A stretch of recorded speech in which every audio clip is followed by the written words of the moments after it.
Hi friends, good morning. శుభ్రంగా clean చేసుకున్న చేప ముక్కలు, ఉల్లిగడ్డ, పచ్చిమిర్చి, టమాటా ముక్కలు, చింతపండు రసం, పసుపు, ఉప్పు, కారం, ధనియాలు, అల్లం వెల్లుల్లి పేస్ట్, లవంగాలు, చెక్క, ఇలాచి, బిర్యానీ ఆకు,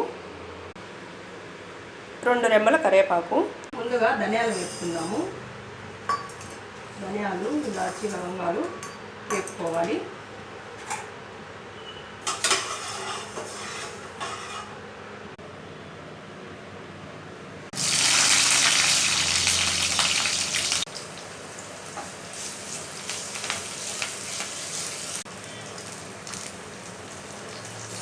ఉల్లిగడ్డ వేగాక అల్లం వెల్లుల్లి పేస్ట్ కొంచెం పచ్చివాసన అంత పోయే వరకు వేయించుకొని లైట్గా పసుపు వేసి టమాటా ముక్కలు వేసుకోవాలి. కారం సాల్ట్ వేసుకోవాలి.